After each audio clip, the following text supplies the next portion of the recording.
नमस्कार। To the point programme की इस कड़ी में आज का विषय है विज्ञान और प्रौद्योगिकी। विज्ञान का विकास दुनिया के लिए एक वरदान की तरह है, क्योंकि मनुष्य को उस दुनिया के बारे में बहुत कुछ पता चलता है जिसमें वे रह रहे हैं।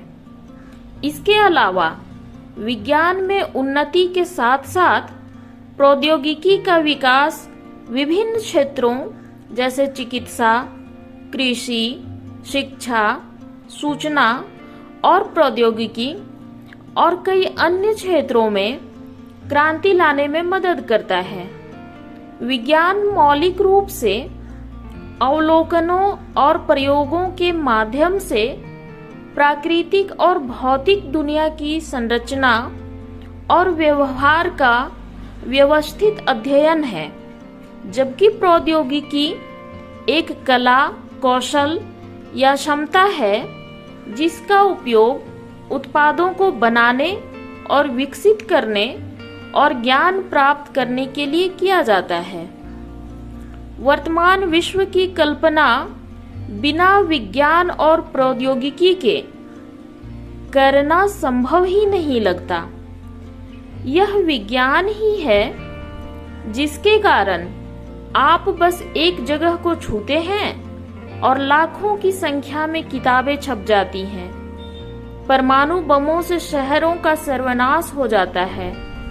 कई सौ लोग हवा में यात्रा करते हैं और आपसे कोसों मील दूर बैठा व्यक्ति लाइव वीडियो चलचित्र आपके सम्मुख प्रदर्शित होने लगता है।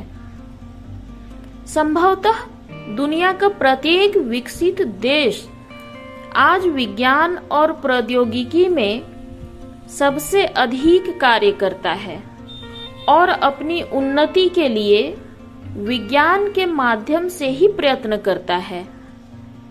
इन सभी बातों से यह साफ समझा जा सकता है कि विज्ञान वर्तमान समय में हमारे लिए कितना आवश्यक है। जानते हैं, भारत में विज्ञान और प्रौद्योगिकी क्षेत्र लगभग 4500 ईसा पूर्व सिंधु घाटी सभ्यता में सिंचाई का विकास हुआ था। सिंधु सभ्यता का आकार और समृद्धि इस नवाचार के परिणाम स्वरूप बढ़ी, जिसके कारण अंततः जल निकासी और सीवरेज का उपयोग करने वाली अधिक नियोजित बस्तियां बनी। परिष्कृत सिंचाई और जल भंडारण प्रणाली सिंधु सभ्यता द्वारा विकसित की गई थी, जिसमें 3000 ईसा पूर्व के गिरनार में कृत्रिम जलाशय और सी से प्रारंभिक नहर सिंचाई प्रणाली शामिल थी। बौधायन 8वीं शताब्दी ईसा पूर्व में लगभग ने बौधायन शुल्ब सूत्र की रचना की, जिसमें सरल पाइथागोरियन त्रिक के उदाहरण शामिल हैं। 1900 ईसा पूर्व के भारत में वैदिक काल के साहित्य पशु चिकित्सा के शुरुआती रिकॉर्ड पेश करते हैं।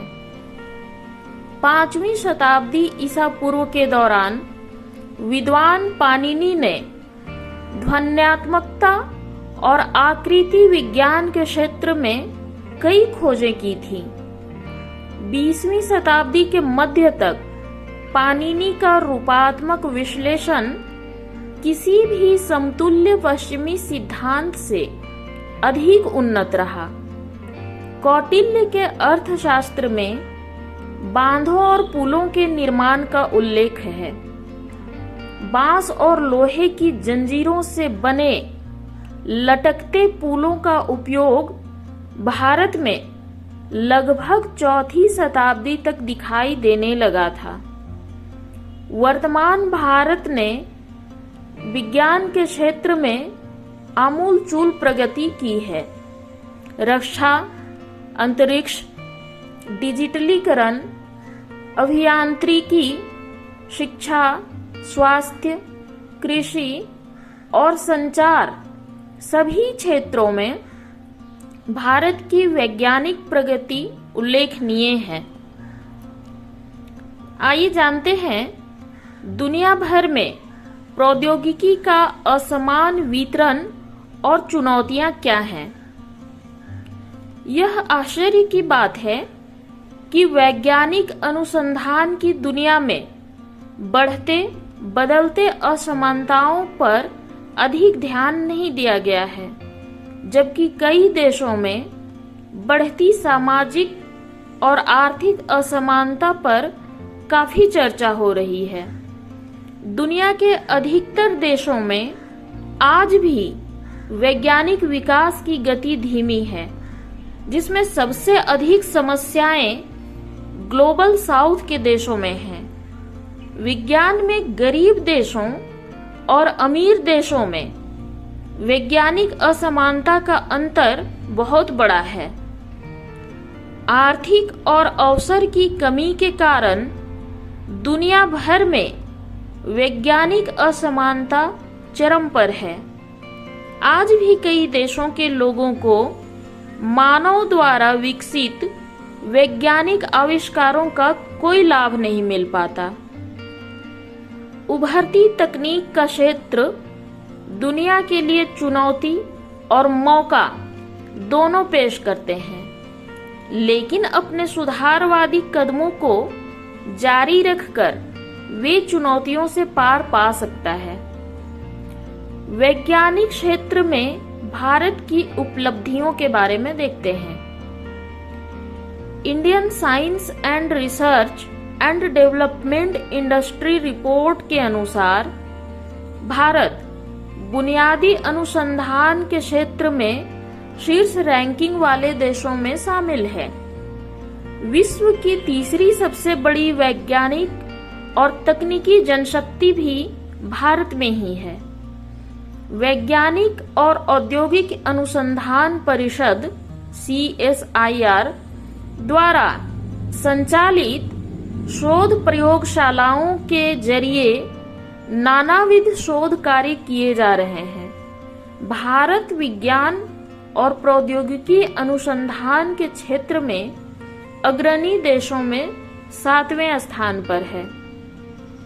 मौसम पूर्वानुमान एवं निगरानी के लिए प्रत्यूष नामक शक्तिशाली सुपर कंप्यूटर बनाकर भारत इस क्षेत्र में जापान, ब्रिटेन और अमेरिका के बाद चौथा प्रमुख देश बन गया है।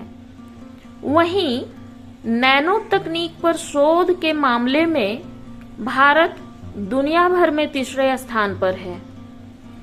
वैश्विक नवाचार सूचकांक ग्लोबल इनोवेशन इंडेक्स में हम 46वें स्थान पर हैं। भारत ब्रेन ड्रेन से ब्रेन गेन की स्थिति में पहुंच रहा है और विदेशों में काम करने वाले भारतीय वैज्ञानिक स्वदेश लौट रहे हैं। व्यावहारिक अनुसंधान गंतव्य के रूप में भारत उभर रहा है तथा पिछले कुछ वर्षों में हमने अनुसंधान और विकास में निवेश बढ़ाया है। भारत की G20 अध्यक्षता में यह उम्मीद की जा रही है कि विज्ञान के बेहतर भविष्य के लिए कई बेहतर उपायों पर चर्चा होगी और उससे सतत वैश्विक विकास में सहायता मिलेगी।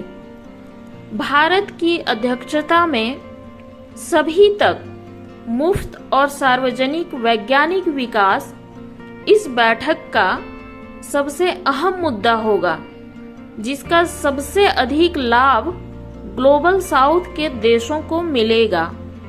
धन्यवाद। मिलते हैं फिर अगले टॉपिक के साथ।